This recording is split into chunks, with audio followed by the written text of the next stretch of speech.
So today we're talking quite widely and I think quite sort of randomly in a way about art. Our two speakers, Professor Chris Wainwright is of course the artist behind our current exhibition downstairs, which I hope that you had a chance to see, and if not, I hope you'll have a chance to see it afterwards.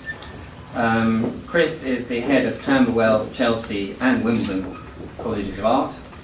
He is a member of the Tate Britain Council and chair of the trustees of Cape Farewell, an artist project that sends artists to the far north to look at the impact of climate change and to respond to that in art. Chris has done a lot of work in Japan, which is where I first met him when I was running the British Council out there. Among other things, he did a big installation in Nara as part of its 1,300th anniversary celebrations of the founding of that city. But he has also worked on all sorts of projects with Japan, and indeed has a very close relationship with our other speaker, Yusaku Imamura. And Imamura-san is the director of Tokyo Wonder Site, which is run by the city of Tokyo as an art site. It's very well known for all kinds of experimental and crazy stuff, if I may say so. And it also has residence facilities, so it has a lot of artists in residence coming from around the world, and indeed there's an exchange scheme between the two of you, I think, for young artists. And Imamura-san was also, until recently, a councillor on special issues to the governor of Tokyo, and involved with the whole of the cultural policy of Tokyo and how to use the arts to revitalise the city. And I think, on that note, I will pass over to Chris. You're going to show us some slides. Sure. I'll sit in here.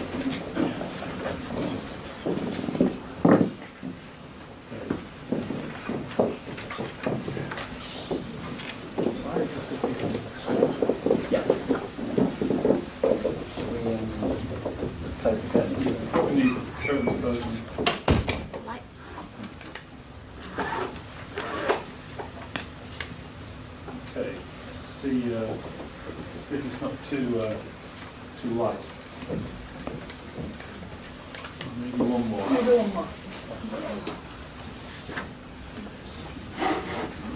That's 50% of the air supply in the room just gone into it. I'll try and make this as quick as we can, then we can open the curtain. Jason, thanks very much for the introduction, and thanks for inviting me to start off the proceeding. I'll just wait for people to come through.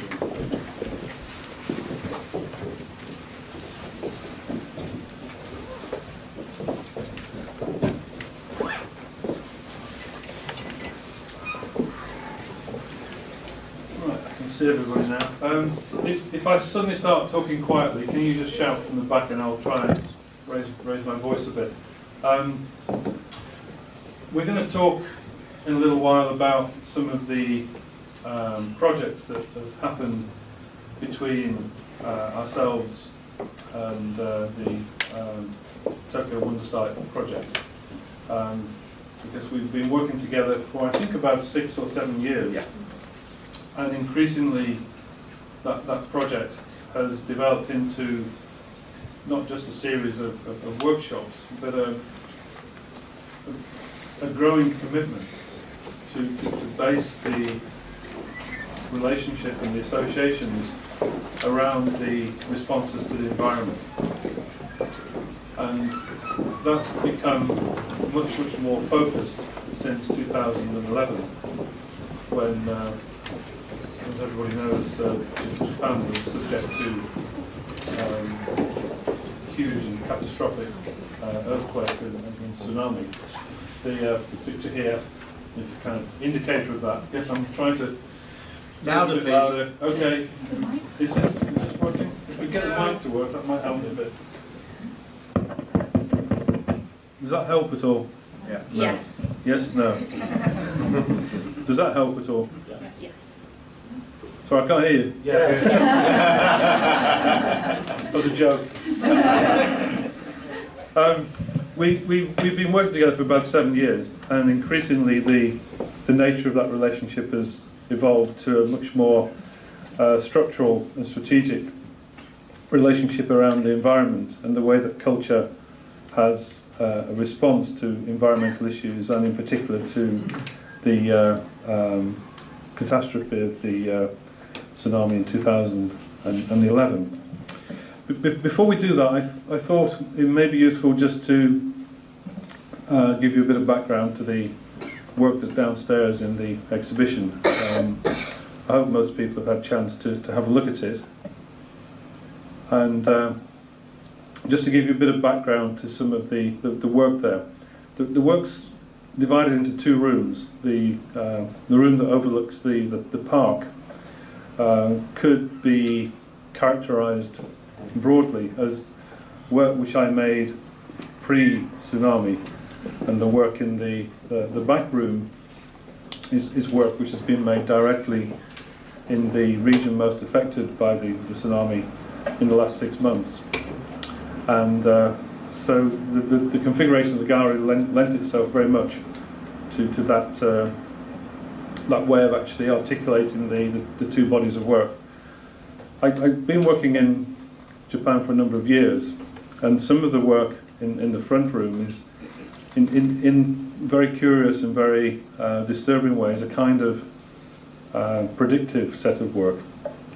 There's a piece which to some extent I made without really understanding how it may be seen in future. It's a small piece called Rise, which is a semaphore piece between the two windows, and that was a piece made in 2009 in the same region as the tsunami happened.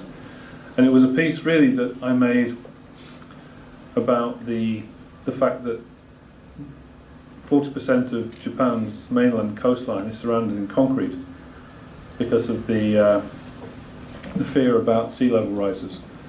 And I made this piece called Rise, which was, in a sense, has now turned out to be a fairly predictive piece of work, because less than 2 years later that same area was completely devastated by the tsunami. So some of the work in there is also from the UK. There's two pieces from Aldborough, which is on the Suffolk coast, and that piece in two parts. One is a series of errors, which is this sort of signal you can see in the picture behind me. It's a semaphore signal for error. So if something goes wrong, you do this, or if something's going wrong, you do that, or if you don't want something to go wrong, you do that. So that's become a kind of signature piece, really, which I've been developing as a almost photo performance work on a number of sites, Japan, and more recently in the northern regions and the polar regions, where there's significant evidence of climate change, particularly around erosion of glaciers and melting. So it's a symbol which I've used quite persistently and aggressively in the work as a kind of statement of taking notice of what we're doing to the environment. So the piece in Aldborough was made, again, as a kind of predictive piece, as it turns out, very close to Sizewell B nuclear power station, and on a piece of coastline that is susceptible to erosion, has been for decades. And the tensions that sit around the positioning of nuclear power stations, but also the implications for how we satisfy our future energy requirements through the generation of either nuclear power or through renewable technology. So the piece is very much about carry on that debate. And of course, one of the consequences of the 2011 tsunami was the effect on the nuclear power station at Fukushima. So this was something that, whilst there were plans in place to mitigate against sea level rises, there's very little sense that such a catastrophic level of sea level rise could actually endanger the power station. So that really is something that ties the two rooms together, the kind of predictive but also the consequential elements of the work. So this is the region that the work was made in, and this is how it appears now, some time later, where there's been significant clear up of most of the kind of wreckage, the physical wreckage, not the human wreckage. That will take centuries to clear up, but the physical wreckage is being systematically kind of mapped and categorized and cleansed. So these are some of the pieces that I made where the actions take place on the edge of what is now the relationship between the land and the sea. That relationship has shifted, and shifted quite dramatically. So the figures who are making the gestures are standing as close to the water as they can on what is now land. But clearly, that relationship has moved quite a lot over the last 2 years. And this is a piece I was mentioning earlier, which is the piece called Rise. The text is being spelt out using semaphore, which is a semi-obsolete language used primarily by mariners to signal from ship to ship or from ship to shore. And it's a semi-obsolete language. Very few people know how to use it. I learned how to use it partly because I live on a ship and it's useful. But also, if all of our technology failed us, it's probably the only means of visible communication that we could use between human beings. We can still move our arms and wave to each other and use that as a form of communication. So whilst it's obsolete, it's also, in some ways, equally a predictive language for such occasions as when our infrastructure is completely destroyed, either through natural forces or through mechanical failure or through sabotage. So we have a very complex infrastructure, but that could just disappear overnight. So we can still wave to each other and make signals using this form of language. And this was the other predictive piece, which is in the front space, and it's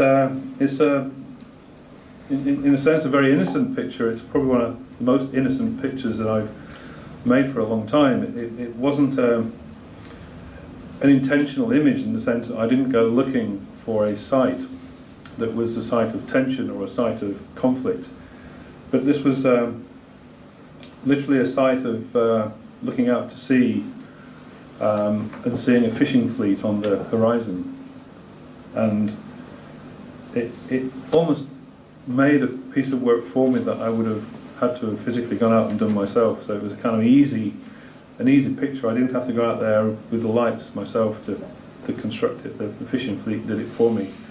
So it kind of carried a lot of the messaging about what is the relationship between the sea, the land, between trade, between the sea as a place that provides food. It's also a place that provides travel and communication. The sea level, the sea horizon is also an interface between the land and the sky. So a number of things started to come into play.